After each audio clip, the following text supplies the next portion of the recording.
I'm Jason. And I'm Matt. Let's go backroading.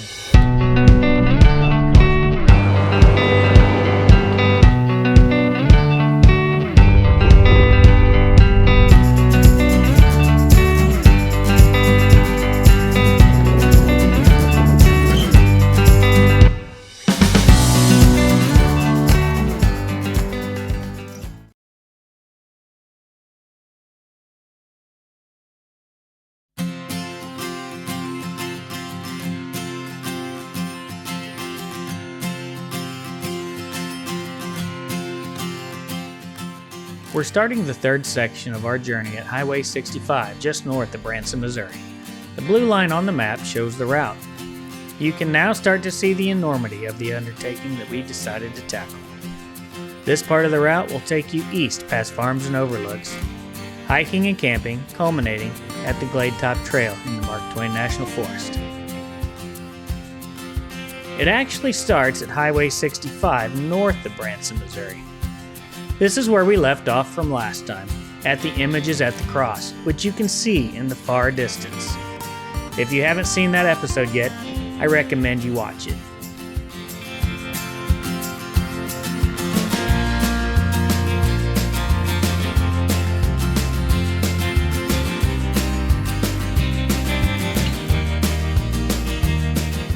This is a route we travel more pavement than gravel.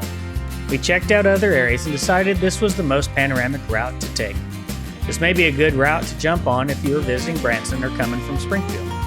This route will be a good way to get your feet wet, so to speak, to start your own backroad adventures.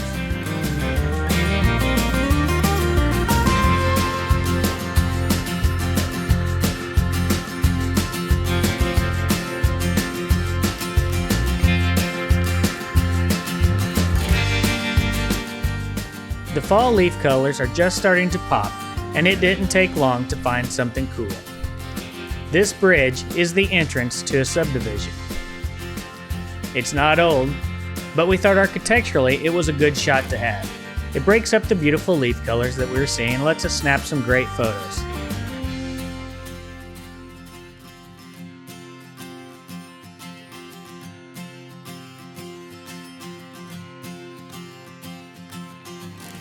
We crossed the slab, as some locals call it, at Bull Creek. This low water crossing is very timid now, but can change quickly when it rains. I tried to drive this route a month ago after filming and had to turn back. The water was way too high after the strong rains, and the water had actually eaten a section of the road away. The frequency of the flooding of the slab has prompted an actual bridge to be built. If you want to cross the slab before it's gone, you'll need to do this section sooner rather than later. When traveling along Bull Creek, I'm reminded of the past. Families were drawn to the creek to provide water and mill power. The hills were home to many happy memories. There were some dark times in the past as well. The area is the site to many murders. One which I read tells of two families in 1898 who fought over fencing, ending in a flurry of gunfire between 7 people at close range, most family of each other. In the end, the Ballou side lost a father and 2 grown sons, while the Meadows side, though injured, did not have any killed, at least at the time of the article I read. We'll pass the Meadows family cemetery on the right, a little ways past the slab. Every place has a dark past. These hills are no exception. From the infamous Alfie Bolin, the Bull Creek tragedy, Murder Rock, to the Bald Knobber's history, the Ozark Mountains will draw you in. Take the time to look these up. It'll be worth the read.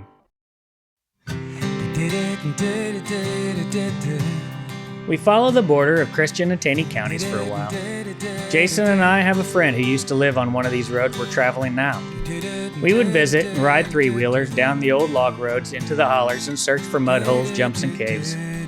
We reminisced on this trip about this, and then one time one of our friends crashed and was lying in the mud. After regaining consciousness, they scooped him up and headed to the hospital. That event is still talked about to this day. The 3-wheeler was christened with a new name, the Death Machine, and is still running these hills, now with a dent in the tank as a reminder of that day.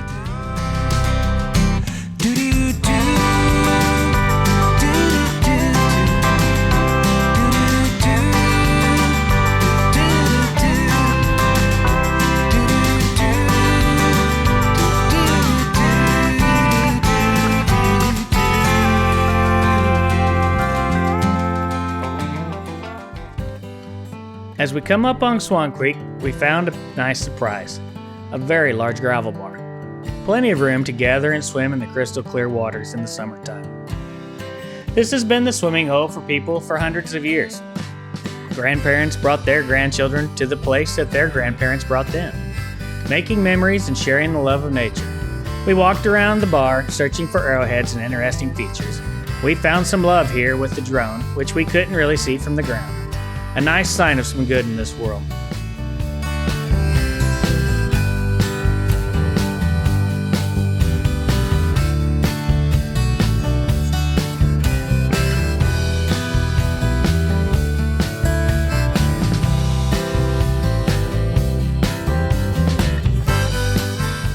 We are getting closer to Hercules Glades Wilderness area. This is 12,000 acres of open grasslands and knobs, steep rocky hillsides, and narrow drainages that offer unusual beauty and a measure of solitude within easy reach of wilderness lovers. With 40 miles of hiking trails and primitive camping, this can be a good place to unplug and unwind. A variety of wildlife species live within Hercules Glades, including all the common ones of the area, as well as roadrunners, lizards, tarantulas, wild hogs, black bear, and possibly even a mountain lion. These latter are more of the uncommon wildlife residents, but very exciting to see.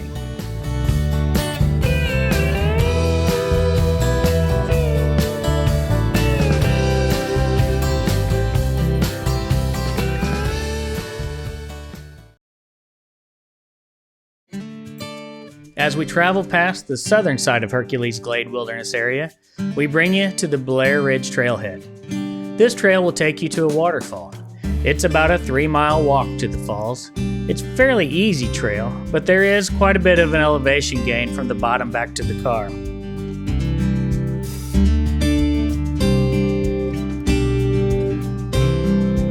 This picture is of me and my daughter when we did an overnight hike in June. It gives you a good view of the trail and the falls if you want to explore off the beaten path.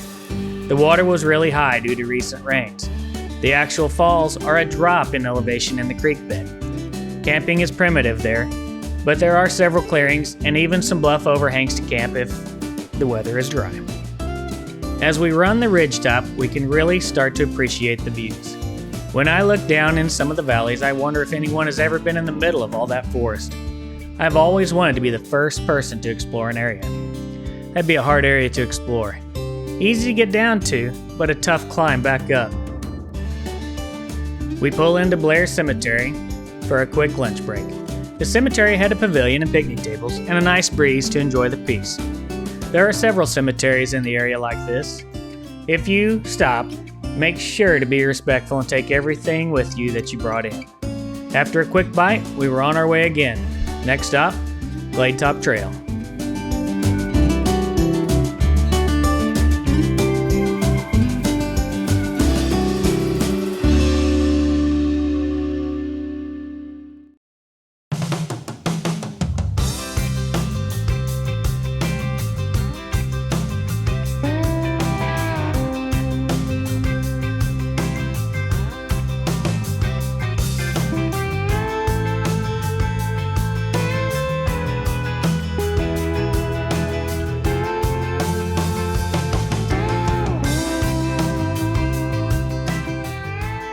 The trail, as it's called, is actually a maintained gravel road, probably one of the better maintained roads in the county.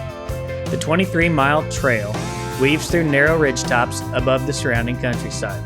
Along the trail are 7 overlooks or pullouts that provide panoramic views that reach to the Springfield Plateau, 20 miles to the northwest, and 40 miles to the south to the Boston Mountains in Arkansas.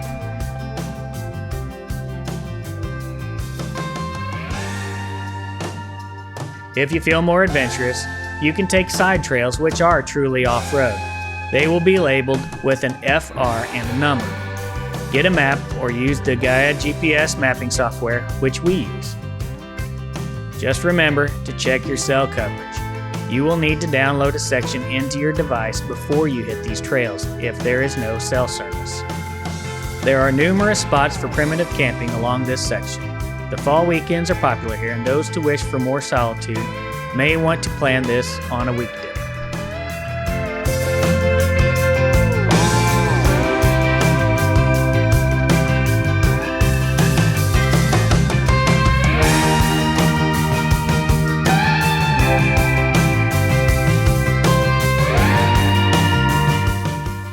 The locals told us of a cave to check out within easy distance of the parking lot. Missouri is known as the cave state. There are thousands of caves to explore. That was a common hobby of our youth. It provided relief from the hot, humid summers. We checked it out and decided it was a good place to say hey to you guys, and for you to get to know us a little better.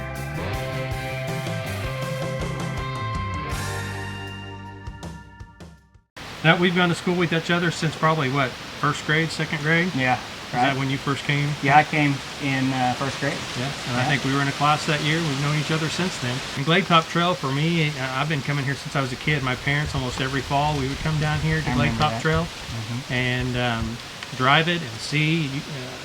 So now that I've got some kids and a family, we almost every other year we've come down here. So I said, hey, let's start a road trip, just back roads.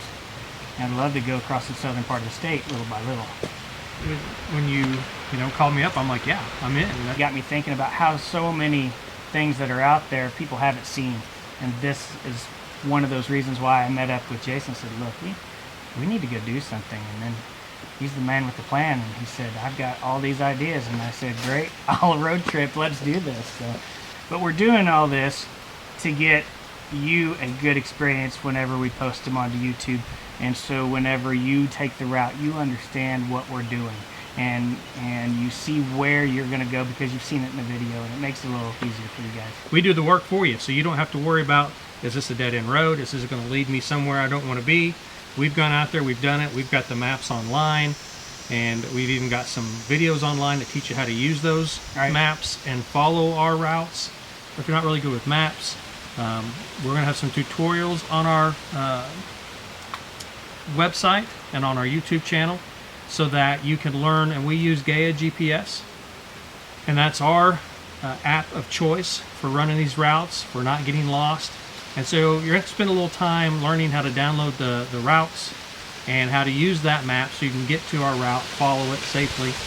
Yeah, pretty much anybody who has a vehicle, 4 wheels, even 2 wheels. Most of the trails that we're going to take you on and down, 98% of the people could go down. They might be a little rough, but we try to pick routes, or if the route is a little rough, we try to give you an alternate route so that you can rest assured that you're safe, you're not going to get stuck. Yeah. And some of these are some low water crossings, so if there is a lot of rain or something like that, you may have to pick another day or turn around and go a different way. Yeah, there's 2 or 3 spots where we didn't have good cell coverage, so that's something to be aware of. Yeah, and we're learning as we go, so we're just kind of winging this. So if there's something you like that we do, let us know. Something we don't like, let us know. If you'd like to see something different, give us some ideas of what you want to see us do, maybe even places you want us to go and check out. They're for you all to join us on these back roads, and to encourage you to get out on the back roads as well and check out what God has brought us out here in nature. I'm enjoying it. I hope everybody else enjoys it too.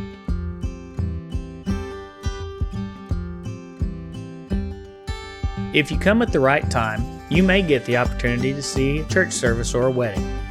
Local churches will have service here on occasion. This is God's country anyway.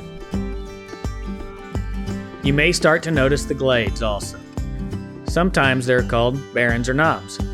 This is an area of hills that are naturally barren. It has thin soil with relatively large amounts of exposed bedrock and are dominated by plants. As for wildlife, keep an eye out for the mountain boomer. It's really just a lizard, as well as the other animals I mentioned earlier. This structure is an old fire tower. At certain times of the year, a person would stay in the top and watch for fires. They would then be able to get a basic direction to guide fire crews in the event of forest fires. The technology has changed, and these are becoming fewer and fewer. The information we gave you today just scratches the surface of the region. We recommend you look up history as you travel. It brings stories to life as you pass through the region it took place. We have enjoyed showing this route to you and hope you get a chance to explore it on your own. If you liked the video, be sure to hit the like button, subscribe to the channel, and share it with others. Thanks for backroading with us, and we'll see you next time.